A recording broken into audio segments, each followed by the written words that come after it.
What if a single note of defiance could unravel a universe's harmony? Before Middle-earth rang with elven songs or trembled under mortal steps, a divine music wove the fabric of existence until one voice dared to break it. This is the First Age's dawn, where Melkor's rebellion casts the first shadow over Arda, forging a world of light and strife. Join me as we trace the roots of Middle-earth, where creation meets betrayal in a clash that echoes through time. In the boundless void, Eru Ilúvatar the One kindled life with a thought. From his infinite will, he shaped the Ainur, spirits born of his essence, each sparked by the flame imperishable, a fire that breathes existence. Eru gathered them, unveiling a grand purpose, a song to craft a universe. He named it the Ainulindalë and bade them sing. Their voices rose like a celestial tide, weaving visions, stars blazing in darkness, seas swelling with life, mountains piercing the heavens. Each note blended in harmony, painting a world of wonder, alive with potential yet to unfold. But one, Ainur, Melkor, stirred with unrest. Mightiest among them, his mind churned with ambition, craving a creation of his own. Why follow Eru's theme when he could rule? Defiant, he wove discord into the song, harsh tones clashing like storms against a calm sea. The Ainur faltered, their melody wavering, but Eru, serene and all-seeing, raised a new theme, gentle yet unyielding, folding Melkor's chaos into its embrace. Again Melkor struck, his notes a tumult of fire and ice. Eru countered, weaving sorrow into beauty. A third time Melkor raged, but Eru's final theme was unbreakable, turning rebellion into a deeper harmony. Silence fell, and Eru revealed their work, Arda, a world shimmering in the void. The Ainur gazed upon Arda, plains stretching under starlight, rivers yearning to carve paths, winds whispering secrets. Some saw their songs in its seas, others in its peaks, but Melkor saw a realm to claim. This is mine to shape, he vowed, his heart straying from Eru's light. Many Ainur descended to this newborn world, eager to craft it for Eru's children, elves and men, yet to awaken. The mightiest became the Valar, Arda's guardians. Manwë, Lord of Winds, led them, his spirit closest to Eru's truth. Vada kindled stars, Ulmo cradled seas, Yavanna sowed seeds, and Aula forged stone. They vowed to make Arda a haven of hope. Melkor joined them, a shadow among their radiance. "I am your king," he declared, his voice shaking the unformed earth. The Valar stood firm, Manwë's calm resolve unbowed. Though Melkor's power surpassed any single Valar, his pride blinded him to Eru's will, and Manwë held true. A war for Arda's soul ignited. The Valar raised hills, only for Melkor to crush them. They carved valleys, and he drowned them in ash. His malice was a tempest, keeping Arda a chaos of fire and ruin, his fortresses rising like scars. The Valar toiled, hearts heavy, as Melkor's might seemed boundless, his laughter a blight on their dreams. Hope came unlooked for, as Middle-earth's tales often unfold. Tulkas, a Valar of raw strength, burst into Arda like a dawn, breaking through gloom. His laughter rang clear, shattering Melkor's despair, and his fists struck like thunderbolts. Melkor, for all his power, quailed before Tulkas' joy.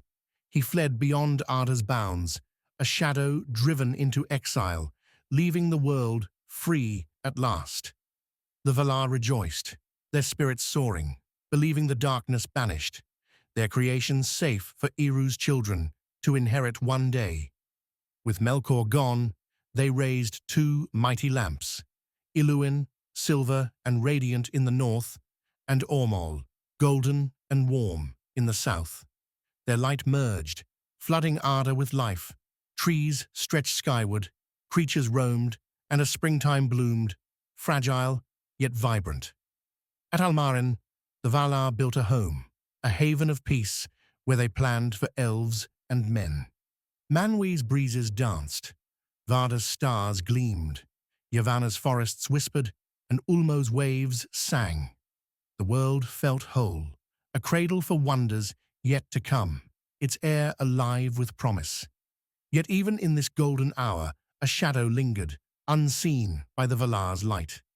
Melkor's flight was no surrender, his hatred simmered, a storm waiting to break. In the north, beyond Almarin's glow, he plotted, his will unbowed. The Valar, warmed by their victory, sensed no threat, their eyes fixed on Arda's beauty. The lamps shone bright, but could they stand against a malice that never sleeps? Arda stood poised, its springtime a fleeting dream, its fate unwritten in the stars above. How do you mend a world when its first light is torn asunder? Arda's spring glowed under the silver and gold of two great lamps, a paradise shaped by the Valar's love. But Melkor, cast into exile by Tulkas's might, nursed a vengeance that burned hotter than any flame. This is Chapter 2, where Middle-earth faces its first great loss and finds a spark that defies the dark. At Almaren, the Valar wove a world alive with wonder. Iluin's silver light and Ormal's golden warmth stirred life's pulse. Grasses swayed, rivers laughed, and creatures roamed beneath a sky free of storm. Manwë sculpted breezes into melodies, Varda crowned the heavens with stars. Yavanna whispered forests into being, and Ulmo sang to the seas. They dreamed of Eru's children, elves and men, who would walk this haven, and believed their lamps unyielding, a shield against fear. Almaren's valleys rang with their joy, a promise of peace they thought would last forever. But peace is a fragile bloom, easily crushed by malice.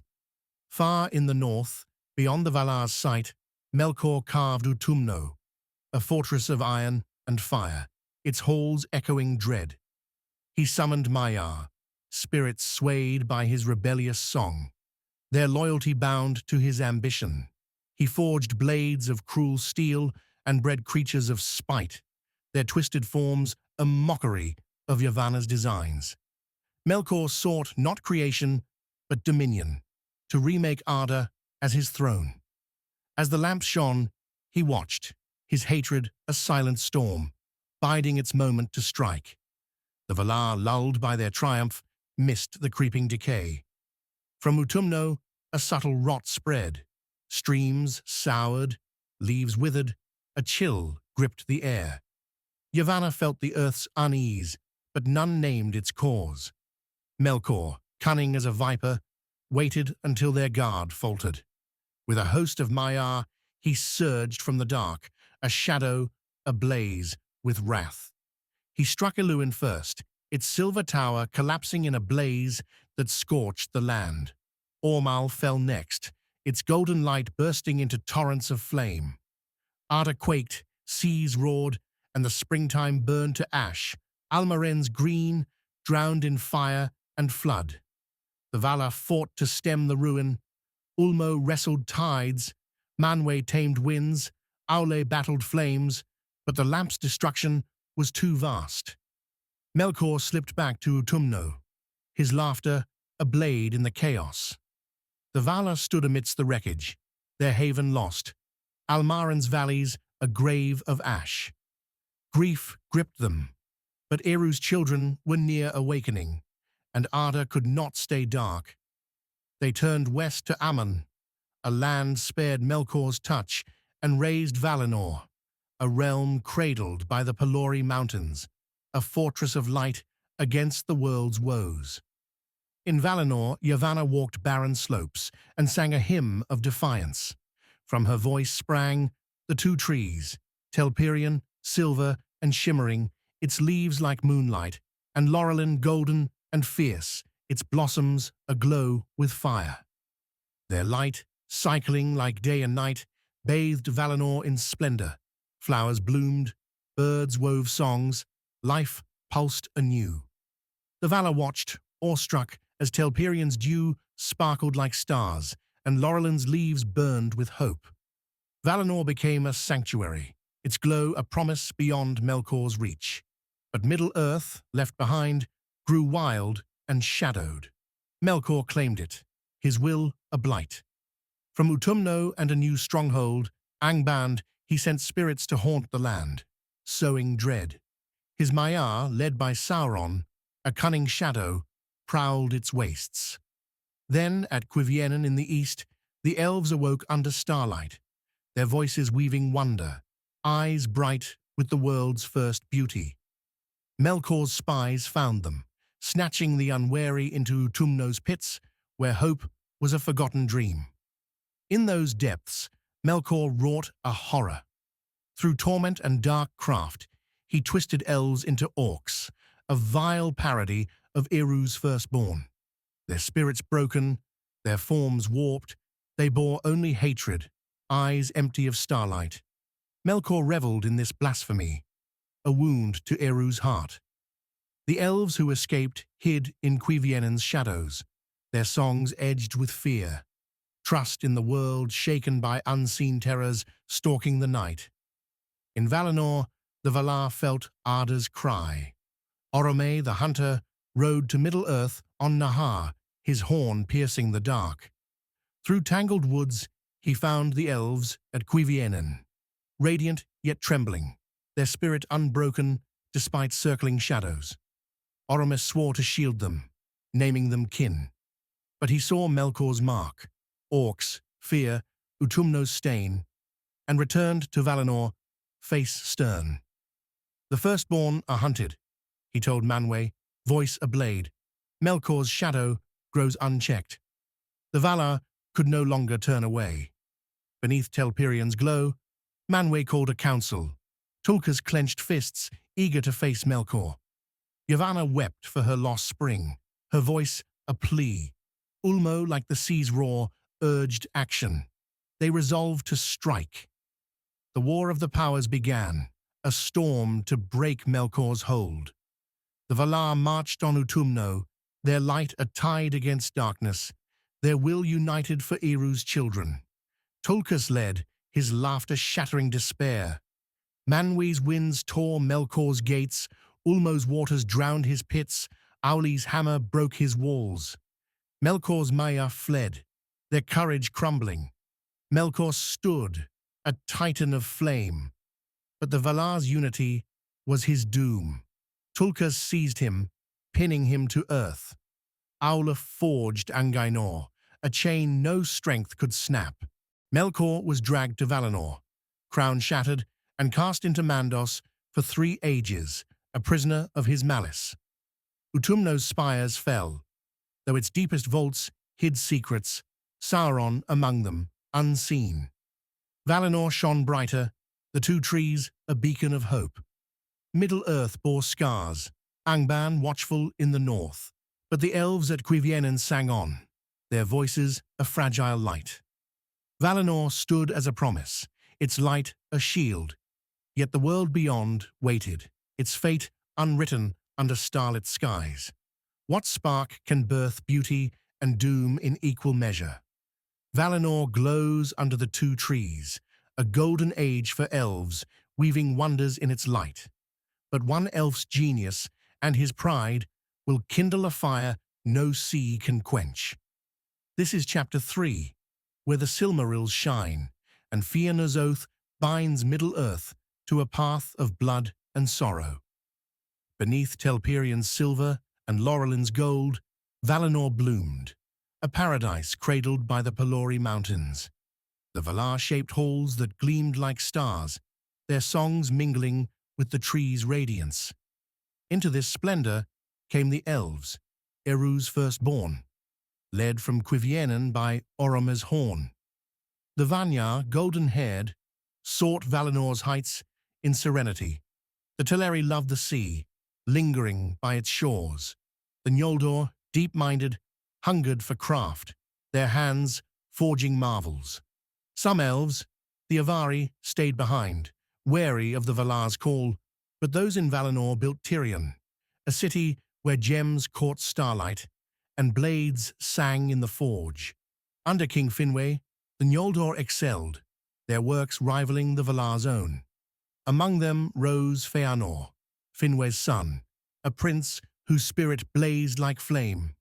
His birth drained his mother, Míriel, who faded to the halls of Mandos, leaving Fëanor solitary. He shunned Finwë's second wife, Indis, and her sons, Fingolfin and Finarfin, his heart fierce and untamed. Trained by Mahtan, a master smith, and inspired by Aula, Fëanor honed his craft. He wove new scripts, forged swords sharper than any before, and wed Nerdanel, whose calm tempered his fire. Their 7 sons, Maedhros, Maglor, Celegorm, Caranthea, Curufin, Amrod, Amras, swore loyalty to him, their bond unyielding as steel. Fëanor's genius peaked in the Silmarils, 3 gems capturing the trees' mingled light. Their radiance stunned Valinor, sparkling with a life that seemed to breathe. Elves marveled, and even the Valar gazed in awe, for the Silmarils held a beauty beyond mere craft. Yet Fëanor's love for them turned possessive. He wore them at feasts, basking in praise, but soon locked them in Formenos, his northern hold, fearing theft even from kin.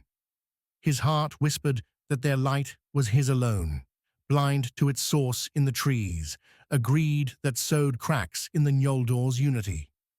In Mandos, Melkor knelt, his 3 ages served. His voice soft with lies won Manwë's mercy, though Tulkas and Ulmo eyed him warily. Free, Melkor walked Valinor's halls, his gaze gleaming with malice. He saw the Silmarils and coveted them, not for light, but for power. To the Noldor, he sowed poison, whispering that the Valar stole Middle-earth from them, hoarding it for men, a lesser race to come. "Why linger in this cage?" he asked, his words a spark to pride. Fëanor, restless, drank deepest, questioning the Valar's will, his voice stirring dissent among his kin. Melkor's lies fanned flames, and Fëanor's pride flared. He railed against the Valar, his words sharp, until he threatened Fingolfin with steel, earning exile to Formenos. Finwë followed, loyal to his son. Melkor, seeing his chance, struck Valinor's heart. He fled to Avathar, a shadowed land, and found Ungoliant, a creature of unlight, her spider form woven from darkness. Promising to sate her hunger, he led her to Valinor during a feast, when guards were low. As Fëanor and Fingolfin reconciled before the crowd, Melkor and Ungoliant crept to the trees. Melkor pierced them with a spear, and Ungoliant drank their sap, her venom poisoning their roots. Telperion dimmed, Laurelin withered, Valinor plunged into darkness. The Valar reeled, their sanctuary defiled. They learned the Silmarils could restore the trees, but Fëanor, summoned to the Ring of Doom, refused. "To break them would break me," he said, defiance trembling in his voice. Then tidings struck. Melkor had stormed Formenos, slain Finwë, and stolen the Silmarils with a trove of gems. Fleeing north, he crossed the Helcaraxes ice with Ungoliant, who turned on him, demanding the gems. Melkor's cries woke Balrogs from Angband, driving her off. He set the Silmarils in an iron crown, their light burning his flesh, a torment he bore for power. Fëanor, grief and rage consuming him, named Melkor Morgoth, Black Foe, in Tyrion's square. Defying exile, he stood before the Noldor, his voice a storm. "I swear by Eru Ilúvatar," he cried, "to pursue the Silmarils, be they held by friend or foe, to the world's end. Death to any who keep them, doom to us if we fail." His sons joined, their vow sealing a chain. The Noldor rallied, stirred by his fire, though Fingolfin wavered, torn by duty. Fëanor led them from Tirion, seeking ships to chase Morgoth to Middle-earth. At Alqualondë, the Teleri refused their vessels. "These are our heart's work," said Olwe, urging peace. Fëanor, unyielding, drew steel. Swords clashed, elf against elf, in the first kinslaying. The Teleri fought, casting many into the sea, but Fingolfin's host, mistaking the foe, tipped the battle. The ships were taken, stained with blood. As the Noldor sailed north, a shadowed figure, some say Mandos, spoke doom. "Tears unnumbered you shall shed. The Valar will fence Valinor against you, your oath betraying all you begin." Fingolfin turned back, seeking pardon. But Fëanor pressed on, his vow of fire no curse could dim. The sea stretched vast, Middle-earth a shadowed promise. Valinor's light faded behind, and the Noldor sailed into fate, their hearts heavy with guilt and resolve. If Fëanor's oath stirs your heart, share your thoughts below and subscribe to follow Middle-earth's saga. What drives a people to sail into doom's embrace, knowing sorrow awaits? Fëanor's oath has bound the Noldor to vengeance, their stolen ships bearing them from Valinor's light to Middle-earth's shadowed shores. Morgoth, the black foe, lurks in Angband, his malice a storm ready to break. This is Chapter 4, where the Noldor reclaim their birthright and meet a fire fiercer than their own. The Noldor sailed north from Alqualondë, their white ships stained by kin's blood. Fëanor led the vanguard, his heart ablaze with the Silmarils' loss, his 7 sons, Maedhros, Maglor, Celegorm, Caranthir, Curufin, Amrod, Amras, at his side, bound by their vow.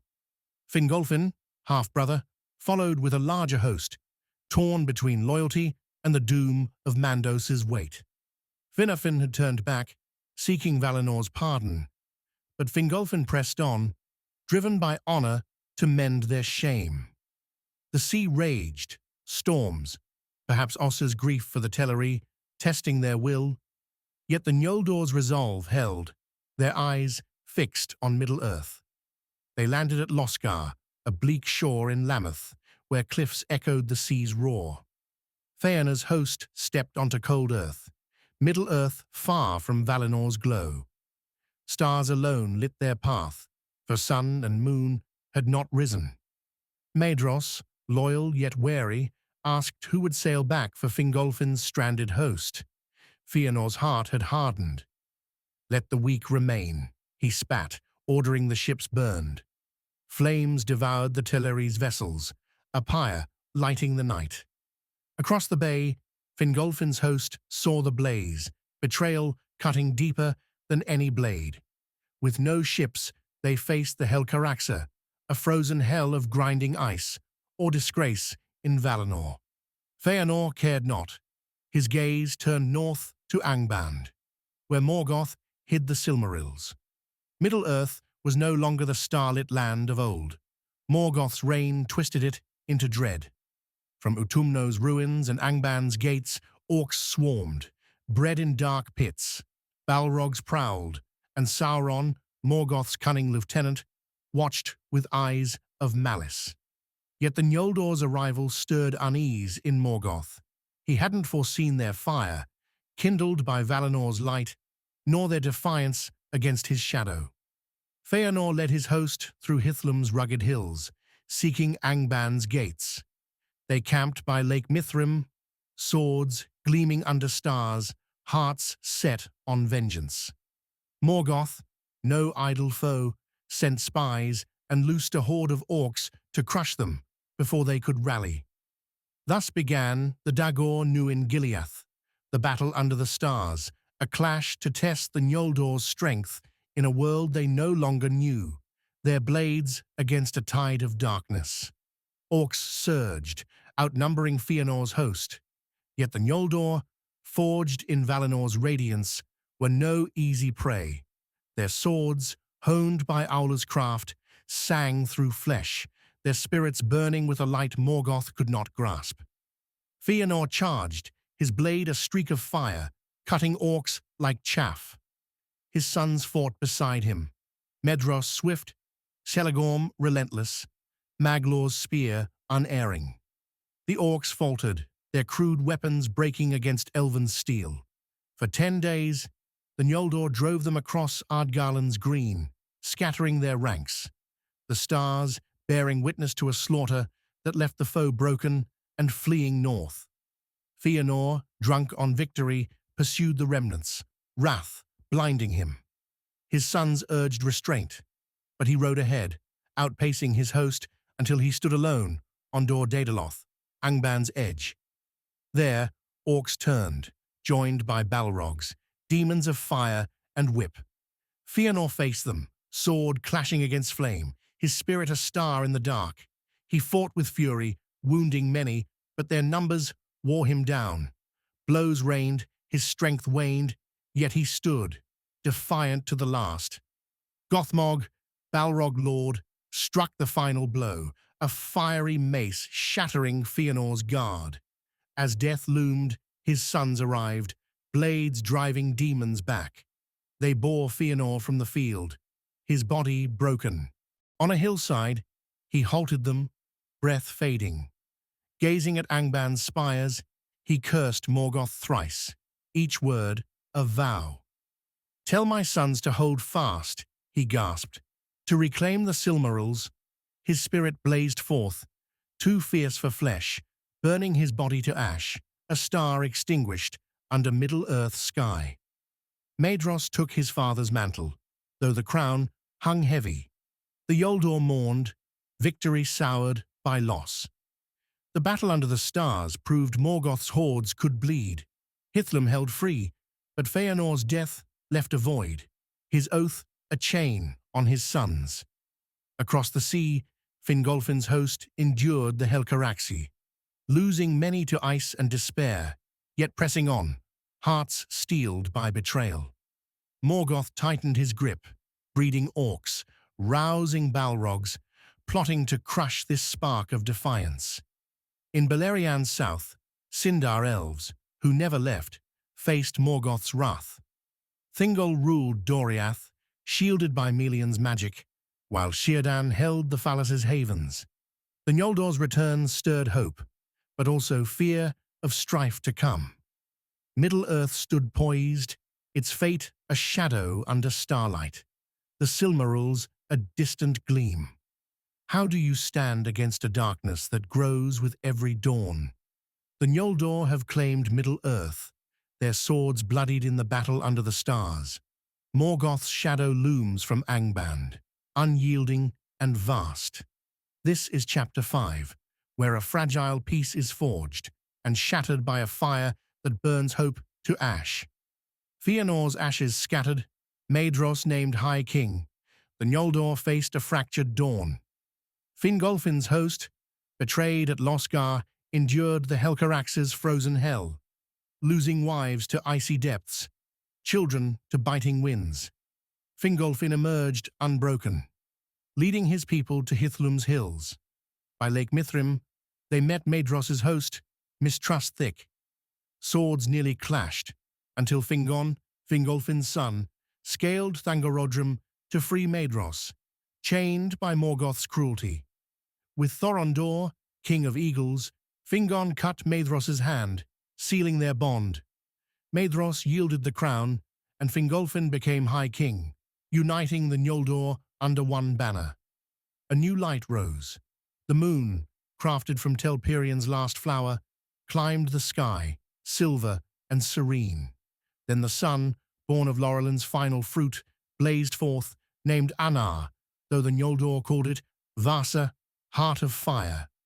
These marked the First Age's true start, waking men in Hildorian and dimming elven starlight. Morgoth recoiled, his orcs cowering from the sun's sting. He cloaked Angband in ash, shielding his hordes. But the Noldor seized the dawn, building kingdoms across Beleriand, their hearts set on defiance. Fingolfin ruled from Hithlum, halls carved in arid Wethrin slopes. Maedhros fortified the March of Maedhros, his hill of Himring a bulwark. His brothers, Maglor, Celegorm, Caranthir, Curufin, Amrod, Amras, held lands from Dorthonion to Amon-Ereb, bound by Fëanor's oath. Fingon guarded Dor-Lomin. Turgon vanished to build Gondolin, a hidden city ringed by peaks. Finrod Felagund, Finarfin's son, raised Nargothron's caverns, while Orodrith held Minas Tirith on Tol Sirion. In the south, Thingol's Doriath stood apart, Melion's girdle shielding it, and Círdan's Phallus havens endured a western light. The Noldor allied with dwarves of Belegost and Nogrod, whose axes forged unmatched steel. Trade enriched Beleriand, halls gleaming with craft. From the east came the Eden, men in 3 houses: Beor, loyal to Finrod; Haleth, reclusive in Brethil; Hador, golden-haired warriors of Dor-Lomin, sworn to Fingolfin. Together, they forged the Siege of Angband, a watchful peace encircling Morgoth's lair. Orc raids met swift blades, and grass grew at Angband's gates, a taunt to his dark. For centuries, Beleriand flourished, towers rose, songs echoed, and children knew no war. Morgoth stirred in Angband's depths, breeding horrors, orcs by thousands, stone trolls, and Glaurung, first dragon, scales gleaming malice.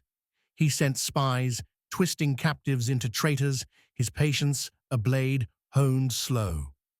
The Noldor grew lax, watchfires dim, believing Morgoth tamed. Fingolfin dreamed of storming Angband, but his council urged caution, blind to the doom beneath Thangorodrim. In the 455th year's winter, when frost bit and the moon hid, Morgoth struck. The Dagor Bragollach, battle of sudden flame, erupted, breaking the siege with fury. From Thangorodrim and the Iron Mountains, fire rivers poured, swift as balrogs, swallowing Ardgarland's green. The plain burned to ash, renamed Anfauglith, gasping dust. Fumes choked the air, and Morgoth's host followed, orcs beyond count, balrogs wreathed in flame, Glaurung's breath a scourge. Watchfires sputtered, guards overwhelmed, Beleriand's kingdoms isolated by the onslaught's speed. In Dorthonion, Angrod and Egnor, Finarfin's sons, fell, their highlands overrun. Bragollach's, Beor's lord, died beside them, his folk slaughtered. Maglor's riders in Lothlan burned under Glaurung's fire, their gap lost, Himring Maedhros' last stand. Celegorm and Curufin fled the pass of Aglon, orcs ravaging East Beleriand. Caranthir abandoned Mount Rerir, retreating to Amon-Ereb with Amrod, holding against the tide. Glaurung defiled Lake Helivorn, its waters marred. In the west, Finrod marched from Nargothrond to aid Minas Tirith, but an orc ambush at the fens of Serech nearly claimed him. Barahir of Beor's house saved him, cutting through foes. Finrod gave Barahir his ring, swearing aid, a bond to echo through ages. Finrod withdrew, while Barahir fought on, his folk dwindling to a dozen. Hithlum's forts held, shielded by Ered-Wethrin, but thousands fell. Fingolfin, in Hithlum's halls, heard the ruin. Dorthonion lost, kin slain, Beleriand scarred. Despair gripped him, the siege a broken dream. Yet rage rose, fierce as Oromes. In 456, he rode alone across Anfauglith's ash to Angband's gates, a solitary star. He challenged Morgoth, voice shattering silence. "Come, coward!" Morgoth, mightiest in Arda, hesitated, fear piercing his heart. Clad in black armor, wielding Grond, hammer of the underworld, he met the High King. Their duel was legend. Fingolfin, silver-clad, danced beneath Grond's blows, each strike cratering earth. His sword, Ringel, bit Morgoth 7 times, drawing blood. Thrice Morgoth felled him, thrice he rose, unyielding. But an elf could not match a Vala. Fatigue slowed him, and he stumbled. Morgoth crushed his neck. Fingolfin's final strike lamed Morgoth's heel, a wound eternal. Thorondor clawed Morgoth's face, bearing Fingolfin's body to a peak above Gondolin, where Turgon raised a cairn in grief. Fingon took the crown, High King in a broken land. Morgoth's victory cost dearly. His legions bled, Edain Valor checking his triumph. He withdrew, plotting anew, while Maedhros retook Aglon, Círdan held the Thalas, and Barahir harried orcs from Tarn Eluin. Yet the doom of Mandos twisted hope to ash, a shadow over Balerion's scars. Can hope endure when all seems lost? Balerion lies scarred, the Noldor's siege shattered, Fingolfin's valor a fading echo. Yet a spark glimmers. A man and elf maid stole a Silmaril from Morgoth's crown, defying his dark. This is Chapter 6, the First Age's final stand, where the union of Maedhros rises and falls in a tide of unnumbered tears. The Dagor Bragollach broke Beleriand, its lands charred, kingdoms scattered. Fingon, High King, ruled Hithlum, heart heavy with loss. Maedhros, on Himring, bore Fëanor's oath, his brothers, Maglor, Celegorm, Caranthir, Curufin, Amrod, Amras, strewn across the east. Turgon hid in Gondolin, unseen, while Orodreth guarded Nargothrond after Finrod's death for Beren. In Doriath, Thingol held the Silmaril, won by Beren and Luthien, its light a beacon, and curse. Círdan's Thalas endured, but Morgoth's grip tightened, his orcs, Balrogs, and dragon prowling Anfaglith's ash. Beren and Luthien's deed kindled hope. If two could pierce Angband, was Morgoth invincible?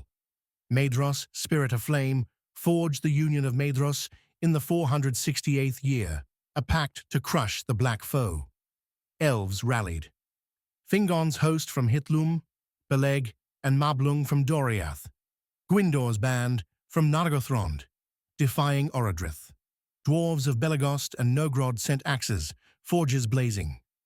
Edain joined, Hador's folk, led by Húrin and Huor, Beor's remnants, and Easterlings under Bor and Ulfang. Loyalty untested. Turgon readied Gondolin's spears, a hidden force stirred by war's call. Maedhros planned a vice. His eastern host would march on Anfaglith, drawing Morgoth's horde. Fingon's western host, hidden in Ered Wethrin, would strike their flank, crushing them. The Union swept north, banners bright, clearing orc bands with ease. But Morgoth's spies, traitors among Ulfang's men, whispered their intent. Thangorodrim spewed smoke, a sign he knew their plan. Fingon's host, camped in the hills, felt dread, yet hope flared when Turgon arrived with 10,000 from Gondolin, armor gleaming like stars. Morgoth struck, cunning as ever. Orcs taunted Fingon's host, aiming to lure them. Fingon held, eyes on Maedhros' signal. But treachery broke them.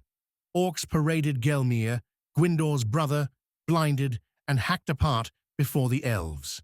Gwyndor, enraged, charged, his band cutting the orcs' center, driving to Angband's gates. Gwyndor slew the guard, hammering the doors, Morgoth trembling on his throne, fear gripping Arda's mightiest. Hidden gates opened, trapping Gwyndor's band in a tide of foes. All fell, save Gwyndor, taken alive. Fingon, seeing his host's fury spread, sounded the charge. The western army surged, annihilating orcs in a storm of steel.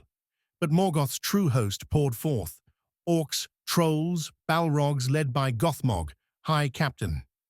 Fingon's lines stretched thin, faltering. Turgon's phalanx held the rear, saving rout, but Brethal's Haladin died, Haldir among them. On the fourth day, Maedhros' host arrived. Too late.